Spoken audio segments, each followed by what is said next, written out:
আমার আমি আর কি প্রথম জনটা ছাড়ে গেছি না, সব দোষ আমার আমার আমার ঠিক আছে, সব আমার দোষ। আমি সবসময় একটা জিনিসের লেগে চুপ থাকতাম, কোনো কথা বলতাম না। এটা হচ্ছে প্রথমে যে আমার লাইফে একটা দুর্ঘটনা ঘটছে। এটা কার লেগে ঘটছে দুর্ঘটনাটা, আজ পর্যন্ত আপনারা সবাই আমার দোষ দিয়ে গেছেন। আচ্ছা ঠিক আছে, আপনারা আমার দোষ দিচ্ছেন দুর্ঘটনা, এটার কারণে সেকেন্ড যারে বিয়ে করছি সবসময় মুখ বুঝে সবকিছু সহ্য করছি। যার যার সাথে মিশছে বলেন, তিশা, পাশের বাসার ভাবি বলেন, ডিজিটাল কিচেন বলেন, কারোর কাছ থেকে মান সম্মান কিচ্ছু পাইনি ওই ব্যবহারের কারণে। ঠিক আছে, ও সবার সামনে আমার সবসময় নেও হেও। ওই যে আমার একটা আছে না, ওই যে দুর্বল পয়েন্ট। আমার দুর্বল পয়েন্ট কি, আমার ওই যে প্রথম ঘর ছিল একটা, তো সেই ঘরে একটা ঝামেলা হয়েছিল, এটা দুর্বল পয়েন্ট। সব সময় সব কিছু নেও হেও, এটা সেটা সব কিছু তো করছেই। ঠিক আছে, তো আমি সবসময় সব কিছু মাইনে নিছি। ইভেন আপনারা তো বলেন যে বাপ মা কই, বাপ মা বাসায় বেড়াতে ছিল, ওনাকে এক কথা ধরতে গেলে বাসা থেকে বের করে দিছে। হয়তো মানে বের হয়ে করে দিছে বলতে কি, ওনারা তো একটু হয়তো কোনো কিছু ঠিক মতো গুছগাছ করে রাখে নাই। সবসময় ওনাদের সাথে ঝাড়ি দিয়ে কথা, উল্টাপাল্টা কথা, কিছু হইলে আমার বলে নেশাখোর, হ্যান ত্যান, আগরুম বাগরুম, সব কিছু সহ্য করি, সব সময় সহ্য করি। কেন আজকে যদি এই সংসারেরও কিছু হয়, আমার এই সংসারটাও যদি আজকে ভাঙে, তাহলে আপনারা কবেন যে আমারই সমস্যা বা আমার দোষ। আমার দোষে একটা পর একটা সংসার ভাঙে, কিছু হইলে সবসময় গায়ে হাত তোলে। আচ্ছা আমি একটা পুরুষ রে ভাই, কতক্ষণ সহ্য করতে পারি যদি আমার গায়ে কেউ হাত তুলে? আমি জানি না আমি কতক্ষণ সহ্য করতে পারি। আমি আমি কখনো 1 মিনিটের জন্য বাসা থেকে বাইরে না। কিছু হলে আমার নেশাখোর বানায় দেয়, এটা বানায় দেয়, আগে বারে গেছি এগুলা কয়, অনেক কিছু। আজকে কি আমি আসলে এটা মাগে গেছি আর কিচ্ছু না, কিন্তু আমার লোক হানলে এমন করে কেন আমি জানি না। আমি এত সহ্য করি, এতই করি, তারপরে সবসময় আমার লোকই খারাপ হয়। এই যে আমার একটা বাচ্চা হইলো, কিছু হইলেই ঘর থেকে বেড়ে যায়, কিছু হইলেই ঘর থেকে বেড়ে যায়, কিছু হইলেই ঘর থেকে বেড়ে যায়। আমি প্রত্যেকবার ওর দোষ, তারপর আমি পা ধরে রাখি। কেন রাখি? আজকে যদি কিছু হয় সব দোষ আমার হইব, যে আমার লাগে মনে হয় আমার বউ টেকে না, সবাই আমার দোষ দিব, এটাই স্বাভাবিক। আমি যে কেন আবার বিয়ে করছি, আর মুখের ভাষা কেমন হইতে পারে সেটা তো আপনারা জানেনই, কারণ এর আগে আপনারা লাইভে তো দেখছেন এর মুখের ভাষা কেমন। আর একটা হাজবেন্ড কখন তার ওয়াইফের নামে লাইভে এসে সব কথা বলে, এটা তো আপনারা বুঝতেই পারতেছেন কতটা কষ্ট নিয়া, কতটা খারাপ লাগা নিয়া আপনাদের সামনে কথাগুলো বলতেছে। সবসময় আমার সাথে গ্যাস গ্যাস ব্যাস ব্যাস, আমার লোক এটা মানে ঠাকুরের মতো ব্যবহার করে।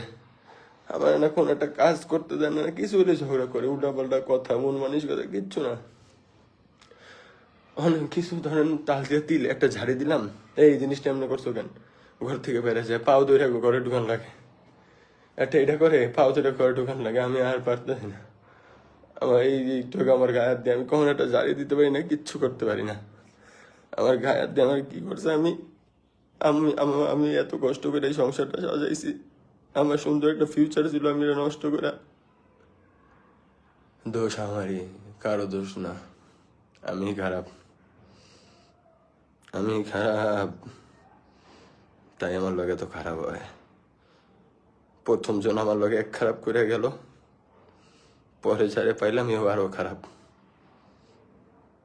আমার জীবনে আমার বোঝা হয়ে গেছে, আমি এই জীবনে যারে যারে পাবো সব খারাপই পাবো, কারণ আমার জীবনে ফিক্সড হয়ে গেছে খারাপ। ছোটকালে মারে হারাইলাম, মা মারা গেল, বড় হওয়ার পর একটা বিয়ে করলাম, সুন্দর একটা সংসার হইলো। এরপরে কি হইলো, এখন আবার এটা শেষ হয়ে গেল, এটা শেষ করে দিল, আবার বিয়ে করলাম একটু সুখের লেগে, এটাও খারাপ বললো। আপনারা এই যে সবাই আমার কন যে মেয়ের কথা মনে পড়ে না, আরে ভাই, এই যে মৌসুমীর বিয়ে করার প্রধান কারণই ছিল আমার কইছে যে রানিয়ার লগে আমার সম্পর্ক রাখতে দিব, এর লেগে আমি ওরে বিয়ে করছিলাম। কিছুদিন যাইতে না যাইতে রানিয়ার ছবি যখন দেখতাম তখনও ঝগড়া করতো। এখন আমি তো ভাই এমনি চলে দেই না, এমনি অসহায়, এমনি অনেক কিছু। আমি তো আর সংসারে কোনো অশান্তি চামু না, যার কারণে আস্তে আস্তে মায়ের লগে যোগাযোগ অফ করে দিলাম। ভাই একটা জামাই খারাপ হইতে পারে, একটা পোলা খারাপ হইতে পারে, একটা বাপ কোনো খারাপ হয় না। বাপর লাগে কোনো বয়স লাগে না, যোগ্যতা লাগে না। এই যে হয়তো আমার মায়েরটা এই মেয়ে এখনো যাইব গা, এটা আমার কপাল, আমার নসিব এটা ভাই, এটা আমার নসিব। আমার আর ভালো লাগে না। আব্বু আম্মু আইছিল একটু 2 দিনের লেগে বেড়াইতে, এগুলাকে এমন খারাপ ব্যবহার করছে, বেচারারা গেছে গা। যদি আমার বাসায় এরা কখনো বেড়াইতে আসে না, এমন ব্যবহার করছে, তারা গেছে গা বাসা থেকে। আমার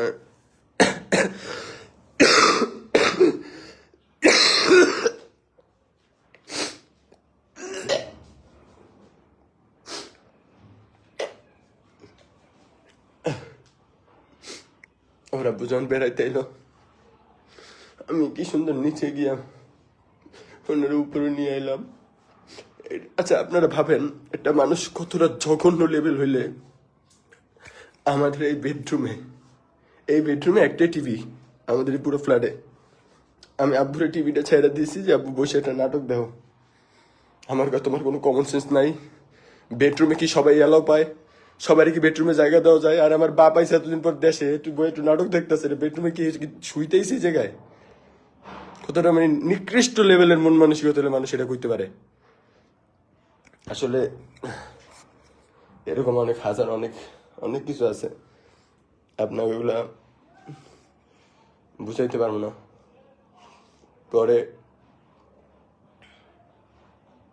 কি কমো আর কিছু কর নেই।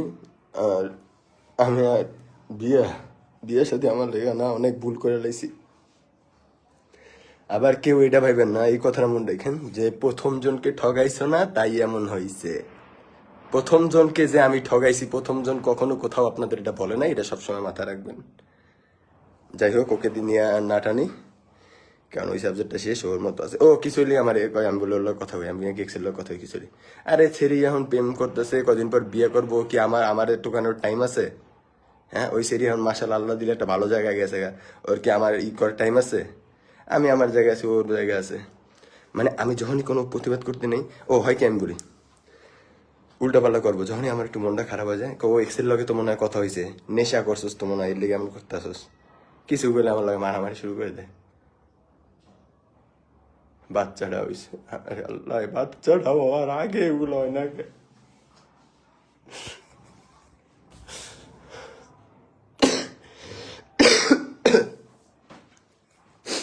এইসব ভালো থাকেন।